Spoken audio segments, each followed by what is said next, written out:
Remember, stress inside or anxiety inside the body is not necessarily a bad thing. In fact, we know a certain amount of anxiety is good in the body. We perform better, we're sharper.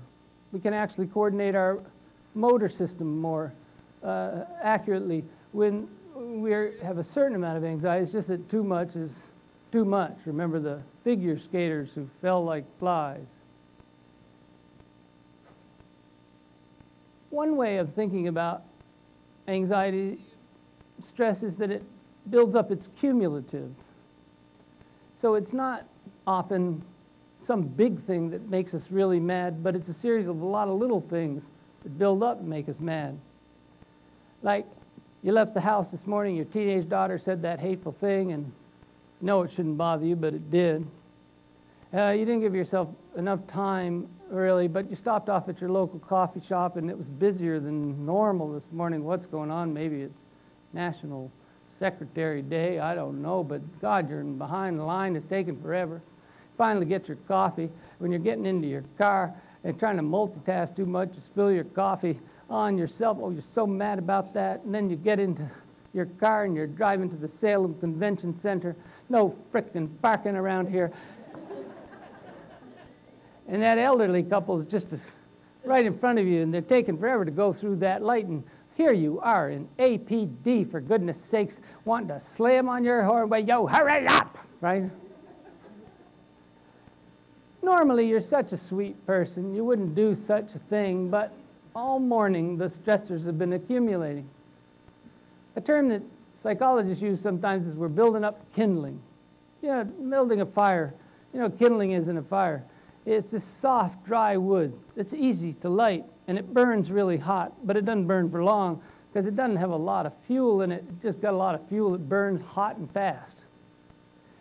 You put a bunch of kindling on a fire pit, and you get it started, then you add some medium-sized logs and then some bigger logs. That's what you do, right, to get a fire going.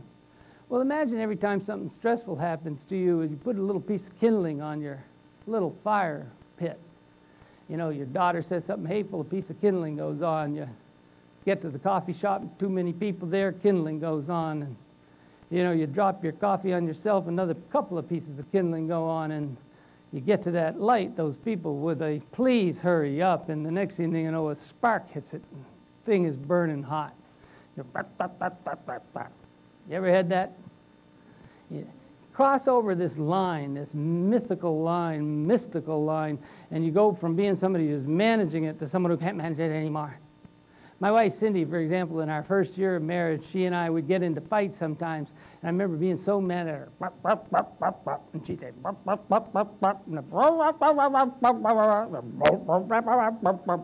right? What happens is, at some point, you know, you burn off all that fuel. Kindling's gone. Burns hot, but it doesn't burn for long. My wife would say, oh, honey, there are people in Burma who are suffering more than us. Surely we can settle this. And I'd be, I don't care about the people in Burma. You know when you're so mad you don't care about the people in Burma? Well, the reason for this is because it's energy, and what has to happen to it at this point is it just has to be burned. It's like, you know, you got the fire going, and you could do a lot of things to try to put it out, but you might as well just let it take its course. It comes a point where you start to calm down right at the top of this. Right? It's lost its fuel.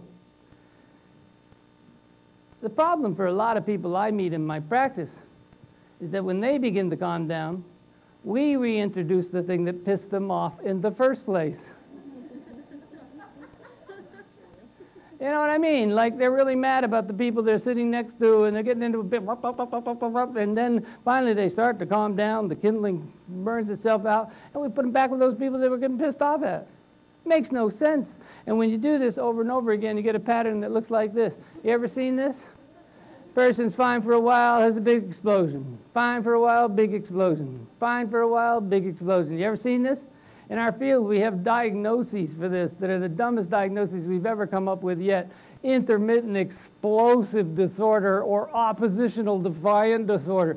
Oh my God. In our field, you give something a name and everybody goes, it's an explanation. No, it's just a name. Right? Why didn't you say so? Intermittent explosive disorder. Well, that explains everything. We might as well have a disorder called intermittently gets out of his seat disorder. You know what I mean? In this field, we give things names all the time and we just accept them on blind faith. They must be real. We might as well call it butterscotch disorder. Oh, he's got butterscotch disorder. Well, that explains a lot. I'm glad we finally figured that out. Up until now, I thought it was intermittent explosive disorder, but clearly it's butterscotch disorder. That's how nonsensical some of these things seem to me. I think what this reflects is a pattern where people have a huge charge of energy inside their body, anxiety in their body, and they absolutely have no way to modulate that, self-regulate.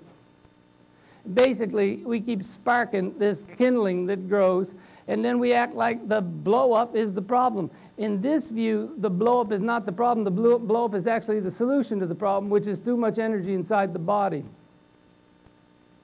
You might say that the blow-up is a form of self-medication for excess anxious energy inside the body.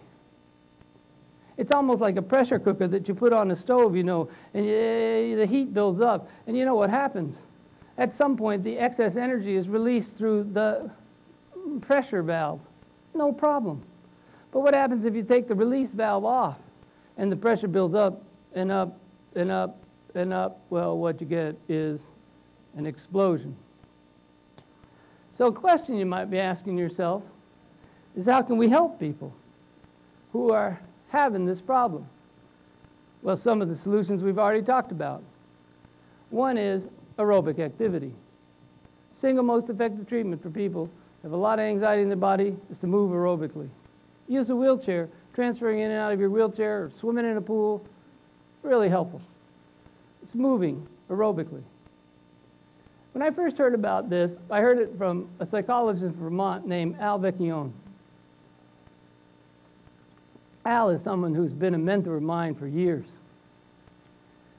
And when I'm with people that I can't figure them out, I often talk to Al, call him up, or I go see him. I sit down and I say, you know, this person, I can't figure them out. They do this, they do that, I don't really know what's going on. And he's often really helpful. He doesn't always know what to do, but he's always, at the very least, helpful in thinking about what some of the questions might be. Sometimes it's not so much about finding answers, but finding the right questions to ask. So I remember one time there were like 3 people that I was spending time with, and I honestly didn't feel like I was helping much at all with them. So I called him up and I said, do you mind talking to me about it? He said, no, come on over to my place. And he was that day hanging up sheetrock at his house. He said, it doesn't matter. He says, you can just come and sit on the floor. We can talk while I'm hanging sheetrock. Imagine I remember sitting on this very dusty floor and telling him about these people I knew who did things that I just couldn't quite figure out. I was saying things to him like, oh, the person seems fine one minute, and the next thing you know, they're just blowing out of control.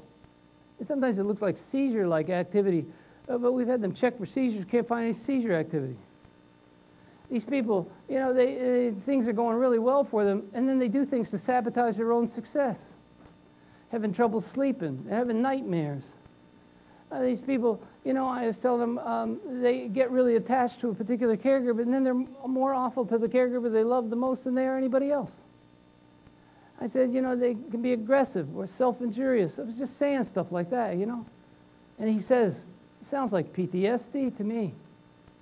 And I remember sitting on his floor, and it was the first time in my entire life that I had ever connected this diagnosis of post-traumatic stress disorder with the people I knew in my practice. I mean, I knew about people coming back from wars who had post-traumatic stress disorder. I knew about that. But I never made any connection with people who experienced disabilities, but that was the first time. And all of a sudden, all the symptoms of PTSD just started to really explain a lot of things I was seeing in people over and over again. And now, you know, then he helped me to figure out what to do. And among other things, he said, well, one of the things people really need to do is they need to move. They need to aerobically exercise. And I remember writing it down, and the next thing I knew, he's standing beside me, and he has his hands on my face. He's literally holding my cheeks like this. He says, you don't understand. People really need to move. And the reason why he was doing that is because I was writing it down like I write down a lot of things, you know, like, oh yeah, we all need to, I could do some more exercise myself. I always feel better when I exercise. Yeah, yeah. Oh yeah, eat better too. Yeah, that's good, eat better. What else? What else? Come on, what's the real stuff? That's what I was doing in my mind. I was putting that on my list, but I was really thinking, you're going to tell me some other stuff that's even more important. You tell me some other stuff that was important, but almost nothing more important than this. He says, you don't understand, people need to move. And if I could go around this room and hold each one of your faces and tell it to you to your face, I'd say, you don't understand, people need to move. What we now know is that aerobic activity is one of the single most effective treatments of post-traumatic stress disorder and any anxiety disorder, minor or major, and minor or major depression, that there is. Remember, when you are are having the experience of being hypervigilant, you have a lot of energy in your body, and the strategy is to dampen down excess arousal. Kind of wear you out. In a nutshell, that becomes the goal. Help wear the person out a little bit. Not too much, but wear them out. With kids, Al works with kids all the time who have major reactive attachment disorder, major trauma going on. The first thing they try to do is wear these kids out in the morning before school starts. He hires young kids from college, athletic kids. He says, run around with these kids in the morning around the school until you're tired and then run around for another half hour. He said, I'd much rather have the kids come into the building at 10 o'clock in the morning a little worn out than come in all fired up first thing in the morning. He says, my goal with these kids is that they'll be sitting in the chair and maybe be mad at their teacher and say, I'd throw a fucking chair at you if I could, but I'm too tired to do it right now. That, he says, is our goal. Dampen down excess arousal. That's the goal. It turns out it's hugely beneficial for all kinds of reasons. You change the biochemistry of your body dramatically when you change the oxygen and carbon dioxide levels in your bloodstream. It's dramatic. You ever been like kind of stressed out, you go for a walk and you come back, you feel like you're a different person, you're in a different body? It ain't an accident. Not only have you dampened down some of the excess energy in your body, you've changed your biochemistry, you've changed yourself on a molecular level through aerobic activity. Many people believe that the rise in depression in cultures across the world now is that we are moving less and less. We're programmed over hundreds of thousands, million years of evolution, an upright species, to be moving all the time, and only in recent time have we stopped moving much at all. Do you know the average American, a person walking on the Appalachian Trail walks on average about 15 miles per day. The average American, think about this for a minute, this just blows me away. The average American doesn't walk 15 miles in 6 months. We go to the grocery store, we park as close as we can to the front door. The longest walk some of us get is walking around the aisles of the grocery store. And we are programmed to move. And a lot of people believe that it ain't no accident that the rates of depression are going up and anxiety disorders are going up because we are programmed to move and we ain't moving. A lot of people go to health gyms and places like that. Basically, they're self-medicating for subclinical levels of depression. And they'll tell you, if I don't work out today, I won't be able to get out of bed tomorrow. And they're doing the single best thing they can. It's a really good idea. Get in there, move aerobically, and it'll change the way you see the world. So one thing you can do is you can help people by helping them to get more physically involved in things. A woman I supported named when I first met her, I met her because she had thrown a staff person out through a bathroom window. That's what the executive director called me to say. Being a lifelong Beatle fan, I couldn't resist but to think to myself, she went out through the bathroom window, you know. And I kind of chuckled to myself and thought that'd be a funny joke, but I thought this isn't the time to tell this guy the joke, and it wasn't the time to tell him the joke later either, but you know. The reason she did, they said it was that day she had a great day with her favorite staff person in the world, Tammy. And they had gone to Atlantic City, had a great day. Tammy would tell me later, David, we were like sisters. She wasn't a client, I wasn't staff, we were like sisters. We went on the boardwalk, they did some shopping, did a little gambling, they ate a nice lunch.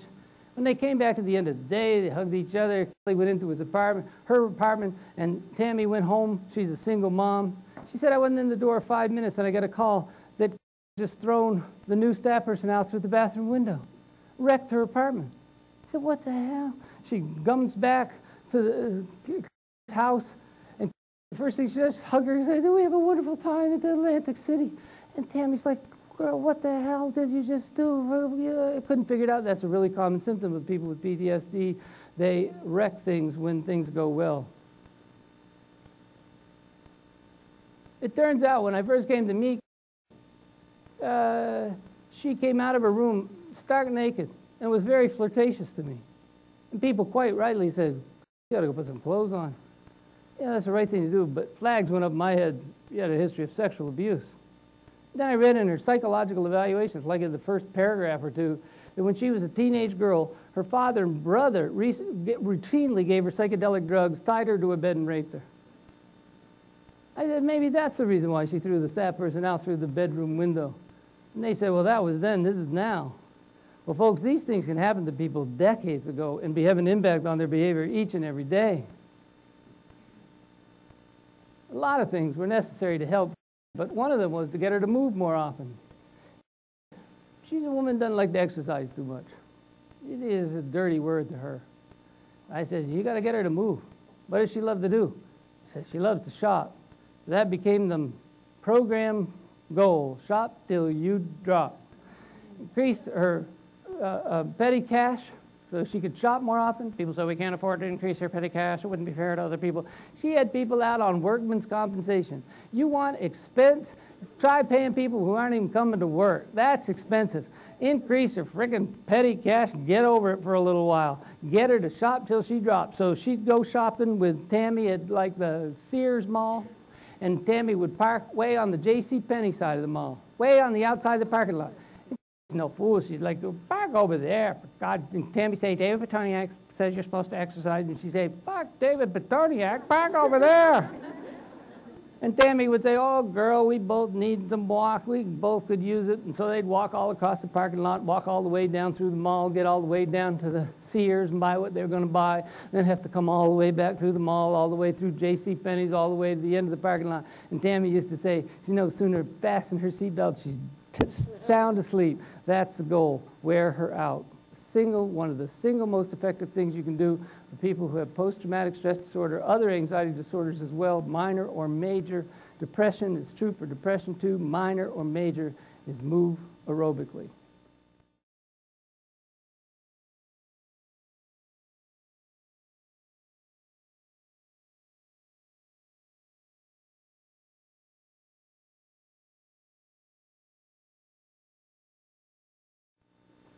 Imagine that you're out to dinner with a friend who has joined a theater troupe in town, been part of it for 4 or 5 years now, and she tells you that each year they put on, as a community of people, 2 or 3 plays for the larger community. She said, it's just for fun. We don't take ourselves too seriously. But it is so much fun. She tells you, I've met so many nice and interesting people there. It is so much fun. You should join us. We're having a new play. Tryouts are tomorrow. You should try out for a part. And your first response is, no way. That's most people's first response to a request like this. Do you know that when they survey people and ask them, what are the kinds of things that scare you? You know that public speaking is way up on the list. Public speaking, in fact, is further up the list than dying, which just astonishes me. Like, I do presentations all the time. They don't scare me anymore at all. In fact, sometimes I'm not scared enough. I'm not anxious enough about them. But if God came to me and said, Dave, you can live forever, but you're going to have to do a presentation for the rest of the time, I'd be all for it. I'd be saying, I'd get my overheads ready. I'd get my handouts. I'm going to do a PowerPoint on every one of those presentations. I'd be delighted. But think about it for a minute. It's a universal response people have. I could not do that. I couldn't get up on stage in a play. I couldn't do public presentation. Why would that be? The reason it is ours is a highly social brain, and nothing scares us more than embarrassment in front of the pack. We're biologically programmed to be horrified by such an event. Oh, you say, I'll be happy to come to the place. I'll even make a donation, but there's no way I could do that. And your friend says to you, oh, come on, you're stuck in a rut. You say, even if I am in a rut, I'm not going to do that, thank you, but no thank you. So eventually you hug yourself and say goodnight. You get in your car to drive home, she in hers. And on the way home, you start to think, oh my God, you know what? I really am in a rut. I mean, every day it's the same thing with me. I wake up early in the morning and I get the kids out of bed. I make sure they have clean clothes. When they go to school, I get them breakfast. I make them, they take their lunch boxes with them and I get them to school. And then I go and do my work. And then I get done at the end of the day and I got to go to the grocery store and I get things for dinner and I get them and I pick them up and bring them home. And then I make sure that they clean out their lunch boxes and I make sure that they go do their homework and then they eat a good dinner and clean up our dishes and then I make them take their baths and then I sit in their bed and read to them at night and fall asleep with my clothes on. I used to be a really fascinating person. I used to be actually interesting, but now I'm the most boring person on the planet. You realize you've just become just somebody who's uninteresting. You go out with friends who are single and they have so many interesting things to talk about and you got nothing, you got nothing. He likes his brown cup, you say, thinking it will matter to them. So before you can change your mind, you call your friend up to say, I will try out for a part. Now it's only going to be a small part, but I will. And the next morning, the next day, you go to the tryouts and you get a part, a small part. And all you got to do, all you got to say in the play is, it's a sunny day in Salem. That's your line. But you're so nervous about it, you practice, practice, practice. You make your kids practice with you. They get tired of it after a while. Mom, Dad, you know your part, right?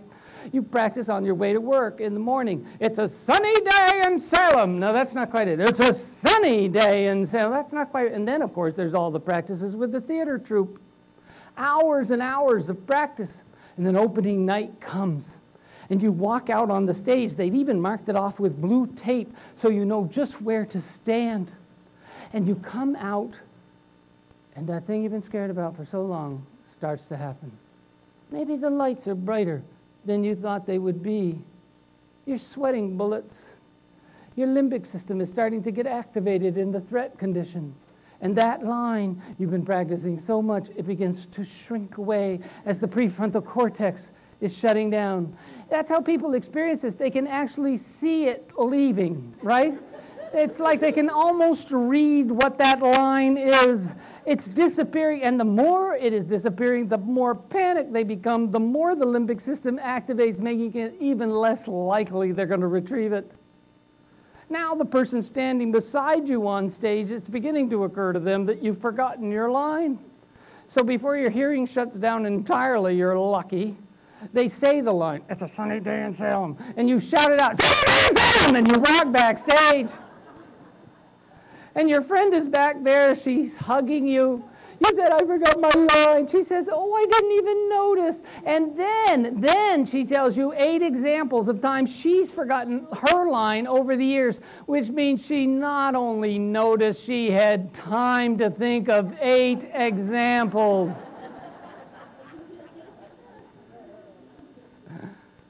Well, now think about the second night. Oh, as if you weren't scared as it was. Oh, you're sweating bullets.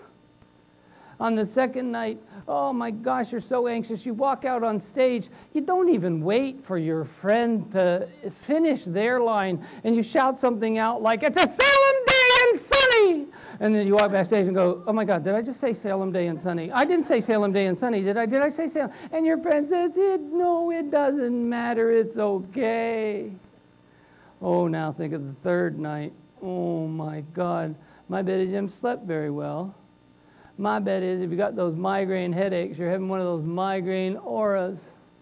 You look gray. You come backstage before the play begins and someone walks up to you and goes, oh my God, are you all right? And you go, you know, I feel sort of strange. And they say, you look like you're getting sick. Are you sick? You know, I think I might be. And then I'll bet you there's a lot of people in this room, if someone said to them right then, hey, do you want your stand-in to stand in for you? A lot of people in this room would say, yes, yes I would, yes I would.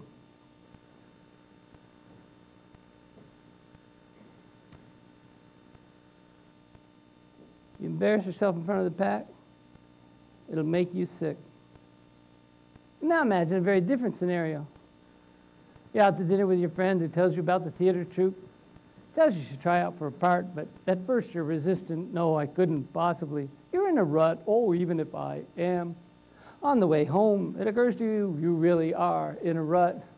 So before you can change your mind, you call up your friend and say, I'm going to try out for a part, and the next day you get a part. That small part, it's a sunny day in Salem. You practice, practice, practice. Opening night comes. You walk out on that stage where that blue tape is, and you get it right. It's a sunny day in Salem. You walk backstage, your friend hugs you. You were great. Later, your family says, we could hear you from the back of the hall. Now think of the second night. Pretty psyched, aren't you? Pretty exhilarated, aren't you? And imagine the second night, you get it right too, and the third, and the fourth. You take that big bow at the end. People are on their feet. There's a party backstage of the cast and crew. I bet there's a lot of people in this room who had that experience might say, you know, that was so much fun. It's more fun than I ever dreamed. I might try out for the next play. Maybe I'll even try out for a bigger role. The difference between these two experiences is the difference between night and day. In the first, failure in front of the pack, embarrassment in front of the pack, leads us to become physically sick. Remember, this isn't just something that's in our head. It's the way we're experiencing it throughout our body. We're programmed to feel this physically in our bodies. In the second experience, success in front of the pack, nervous that we might have been, leads us actually to be more self-confident and to actually imagine ourselves having a bigger role. I think there's a lot of people who experience disabilities. It may be true for people with mental health issues. It may be true for people who are elderly, who've got all kinds of things going on, who have way too much of the first experience and way not enough of the second experience. And a problem for them is they have so much failure, such a history of failure in interacting with people, that they basically become terrified every time they meet somebody new. And little things that wouldn't bother most people bother them a lot. And we can make the mistake, we often make the mistake of assuming that people are feeling just what we're feeling in a circumstance, but it can be dramatically different from person to person based on your learning history. You know, if you asked your friend backstage at the very last moment, would you stand and do my line, it's a sunny day in Salem, she could do it without breaking a sweat. The hardest thing she'd have to do is just get into the new costume. But she could do it without breaking a sweat. Is this because she's smarter than you? No, it's got nothing to do with that. It's just she's more self-confident. She can have roles that are big and long. With this self-confidence, she can pull that off. But it's best you start with a short role. Not that she's smarter. It's just she's got more self-confidence. Like I said before, I used to do presentations for 5 people. I'd be so nervous I thought I was going to pass out. Now I can talk to 160 people and not feel nervous at all. It's not because there's anything remarkable about me. You practice anything with any regularity, and you're going to get more and more self-confident. You know how your stories will work together, the kind of points you want to make with people. You know the kinds of questions people will ask. And even if you don't know the answer, you could always say, I don't know. But way more stressors in 160 people than in 5, and yet I'm having way less a reaction than I did to 5. And why? Because I'm just more self-confident. Self-confidence is huge. A way to think about this is that you might go shopping with someone who you care about and support in a place you've been to 1,000,000 times. And you could assume that they're as relaxed as you are, but that might be a mistaken impression.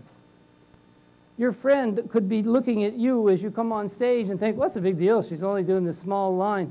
I've done lines like that a million times, and she'd be wrong. It's not about how she's feeling, it's about how you're feeling.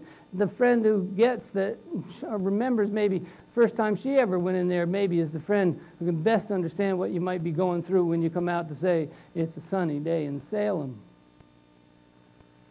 This is a long about way of saying, I think a problem we have is that we are underestimating the level of stress people are under that we know and care about. They are terrified and we barely seem to notice. Once you understand this, then there are ways to help people build up self-confidence, and the strategy is simple but profoundly effective. The strategy is people have got to face stress, they've got to experience stress, if they're ever going to develop any self-confidence in it, but they need to have short, repeated experience where they get in and they get out. So, for example, imagine I said to one of you, I'd like you to do a day-long presentation to this very group of people. My bet is there's a lot of people in the room would be quite comfortable with that. You do training all the time, but there'd be some people who would be panicking. Someone in the back of the room said it before when handed a microphone, my limbic system is going into high gear, right?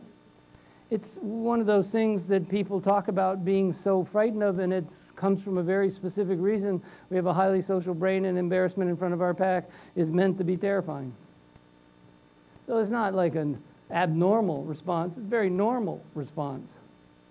There are people I know who are just born into the world who could get on stage and are performers, but most of us, it's a horrifying event. What we need is we need people who get that and strategies for building up self-confidence. So, for example, it might be that you were a parent, and I might ask you, would you sit on a panel with 4 other parents talking about things you've learned about your kid? And that might be a lot more manageable than doing an hour-long presentation by yourself. And have you ever seen these panel discussions where the parents are all quite nervous, and one might say, oh, I'm so nervous. Really, there's nothing I have to offer. That these other parents are so much smarter and so much more interesting than me, and they could have my time. I wouldn't mind a bit. I really don't know what I could say to people, and please just don't hesitate to let them talk if they want to. It won't bother me one bit. And then the presentation begins, and it comes that person's time, and they say things, and their audience and people are nodding and going, yes, that's true, and they say, oh, I really appreciate what you said. And the next thing you know, you can't get that parent to shut up, right? Oh, and one more thing I want to say. Well, what's changed? Their self-confidence. Once they feel accepted by the pack, once they feel membership in the pack, then their arousal system drops dramatically, not a little, but a lot. Think about that as the formula for helping people in any number of situations. First, by examining what it's like when we don't do that. More often than not, what we do is we have people go into situations, sometimes open-ended social situations, which are among the most nerve-wracking to all human beings. Ever been invited to a party? People say, come, just hang out with people, and you don't feel like you're going to know anybody or have any connection. It's like stressful. For a lot of us, it's really stressful. You end up coming to the party and going, oh, look, tropical fish. And you're like pounding on the thing. Oh, yes, very interesting tropical fish. It's like, get me out of here. I want to do something, right? Among the most stress-inducing things for human beings is open-ended social situations. So what you want to do is give it some structure. What we'll do with people who experience disabilities, we'll go into situations and we'll be keeping our eye on them and seeing how they're doing and everything okay. And if they look like they're getting stressed, then we get out. But this ain't such a good plan, because really what it says to the person is, basically, you got to lose it a little bit here. We'll never take you seriously. And it's not like communicative behavior. Well, I got to throw a tantrum here to get out of here. What we basically said to the person is it always ends up with the same body feeling, which is you're doing something embarrassing and you get out of there, and that's all the person's going to remember the next time about going to the next situation. That makes sense? Like a story I know about this is a young man named experienced autism. Sorry again for all the autism stories here, or stories about people with disabilities. But Robert, he went to a family reunion with his mom, and everything seemed to be going fine, and then at some point started tipping things over. His mother turned and saw him tipping over this giant table of desserts. All these people grabbed their kids away from the table, and there was this hushed thing in the audience or in the group. And when she got Robert in the car and got him home, and he was so upset all the way home. And then she started to hear through the grapevine all this really negative stuff about Robert. You know, that really hurtful stuff, like, if he was my kid, I'll tell you, he wouldn't get away with that. And he shouldn't have been at that party. He could have hurt some of the children there. You know, all that stuff. It broke her heart. But she said, I said to her, so what's your play? What are you going to do? And she said, well, we're going to the next family party, I'll tell you that. I said, good for you. I said, what's your plan? She said, what do you mean? I said, well, chances are really good that, you know, if it's going to feel pretty anxious about the next family party. I mean, you know what I mean? You embarrass yourself in front of people socially, it's kind of hard to show up again. Like, you ever gotten drunk at the office party and said things you shouldn't have said or done things you shouldn't have done? You know how hard it is to come back to work on Monday? Like, oh my God, I hope a lot of people didn't hear that, or I hope they were really drunk too and didn't, you know, don't remember. It's very hard to come back to a social situation of any kind after you've embarrassed yourself. So my bet is Robert, who's an anxious guy on a good day, was probably feeling pretty anxious about going to the next family party after tipping over the table. So I said, you know, I'd come up with a plan. And I said, so how long do you think he can be at the party before you're absolutely sure he's going to be comfortable, going to be okay? How long do you think it would be before he'd start getting kind of stressed? She said something like, well, I think an hour. I think he'd be fine up to an hour, and then I might keep my eye on him. I said, well, what I would do is make a plan to go for an hour, but I'd leave after 45 minutes. I'd make it easier than Robert even thinks it needs to be. You see, there's a big difference between coming on stage and everything working out well and getting off stage quick with a short line, then coming on stage with a long line and not having any problem for a long time, but then having a problem.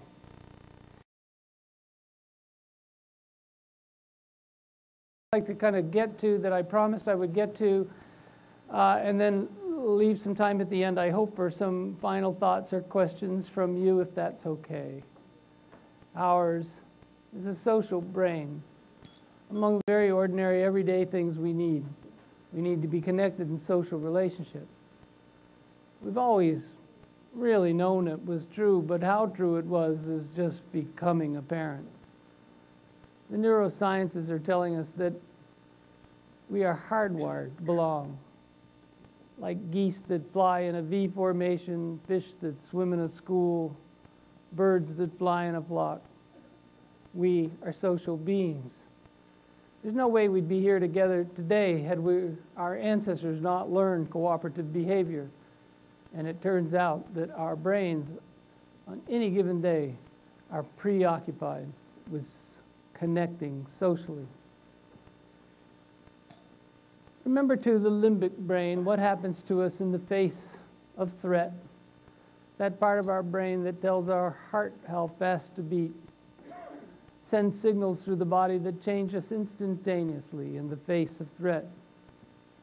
Among the many things that take place in our body, the ability to think about things, analyze problems, shuts down. It does so because the thinking brain is too slow. It has trouble ramping from email to a phone call, let alone dealing with a bear. And it burns too much energy, takes too many calories. If you've ever driven down the road and somebody cuts you off really fast, you make a series of really rapid maneuvers, find yourself 20 miles up the road and barely remember what happened. All you got is kind of a blurry image of a car coming into your lane and maybe a blurry image of you coming back into the center of the road.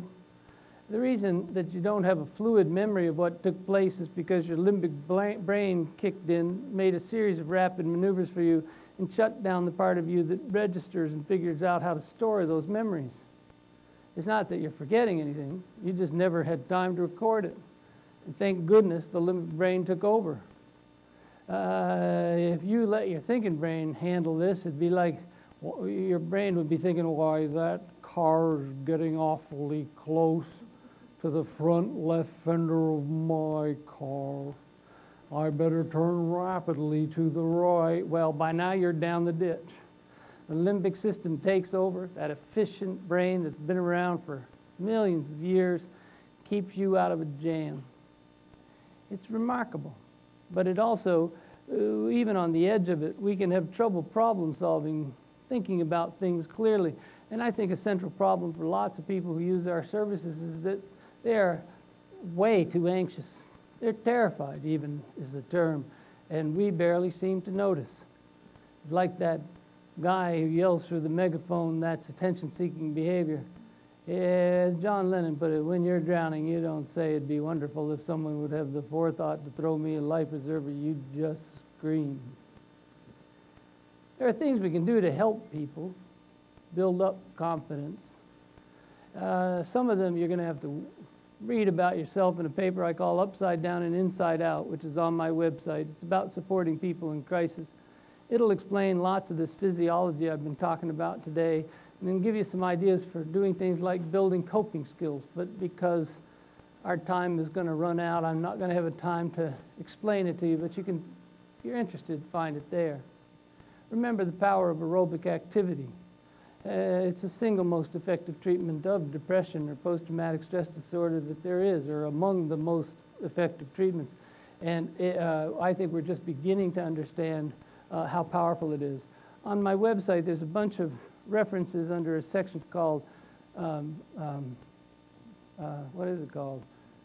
Articles and publications, lists of other resources. A long list of different topic areas